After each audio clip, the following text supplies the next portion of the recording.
ಮಂಗಳೂರಿನ ಏರ್ಪೋರ್ಟ್ಗೆ ಕೆಸಿ ವೇಣುಗೋಪಾಲ್ ಅವರು ಆಗಮಿಸಿದ್ದಾರೆ. ದೆಹಲಿಯಿಂದ ನೇರವಾಗಿ ಮಂಗಳೂರು ಏರ್ಪೋರ್ಟ್ಗೆ ಆಗಮಿಸಿದರು. ಇದೇ ಸಂದರ್ಭದಲ್ಲಿ ಏರ್ಪೋರ್ಟ್ನಲ್ಲಿ ಭಾರಿ ಹೈಟ್ ಡ್ರಾಮಾನೇ ನಡೆದೋಯಿತು. ಕೆಸಿ ವೇಣುಗೋಪಾಲ್ ಅವರು ಮಂಗಳೂರಿನ ಏರ್ಪೋರ್ಟ್ಗೆ ಬಂದು ಇಳಿತಾ ಇದ್ದಂತೆ ಭಾರಿ ಹೈಟ್ ಡ್ರಾಮಾ ನಡೆಯಿತು. ಏರ್ಪೋರ್ಟ್ನಿಂದ ಹೊರಗಡೆ ಬರ್ತಾ ಇದ್ದಂತೆ ಡಿಸಿಎಂ ಡಿಕೆ ಶಿವಕುಮಾರ್ ಪರವಾಗಿ ಘೋಷಣೆ ಕೂಗಿದ್ರು. ಡಿಕೆ ಡಿಕೆ ಅಂತ ಘೋಷಣೆ ಕೂಗಿದ್ದಾರೆ ಡಿಸಿಎಂ ಡಿಕೆ ಶಿವಕುಮಾರ್ ಅಭಿಮಾನಿಗಳು. ಇನ್ನು ಡಿಸಿಎಂ ಡಿಕೆಶಿ ಆಪ್ತ ಮಿಥುನ್ ರೈ ಹಾಗೂ ಬೆಂಬಲಿಗರು ಘೋಷಣೆ ಕೂಗಿದ್ದಾರೆ. ಕೆಸಿ ವೇಣುಗೋಪಾಲ್ ಎದುರಲ್ಲೇ ಘೋಷಣೆಗಳನ್ನ ಕೂಗಿದ್ರು ಕಾರ್ಯಕರ್ತರು. ಕೆಸಿ ವೇಣುಗೋಪಾಲ್ ಅವರನ್ನ ದಿನೇಶ್ ಗುಂಡೂರಾವ್ ಸ್ವಾಗತ ಮಾಡಿದ್ರು. ಕಾಂಗ್ರೆಸ್ನ ಮುಖಂಡರು ಕೂಡ ಇದ್ರು. ಆದರೆ ಇದೇ ಸಂದರ್ಭದಲ್ಲಿ ಭಾರಿ ಹೈ ಡ್ರಾಮಾನೇ ನಡೆದು ಹೋಯಿತು.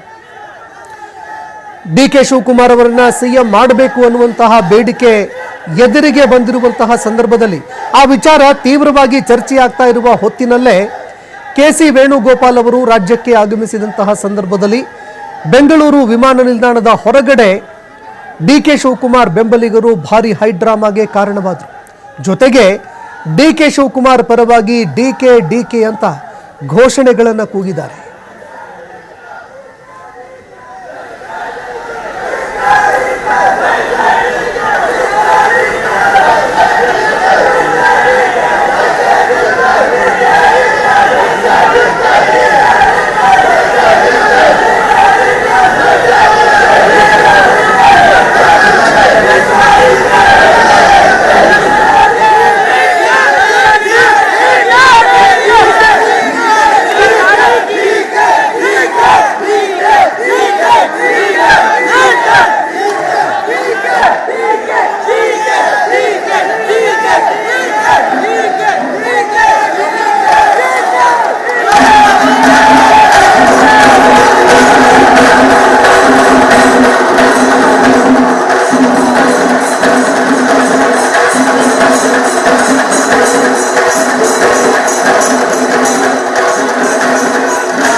Here in university, I came for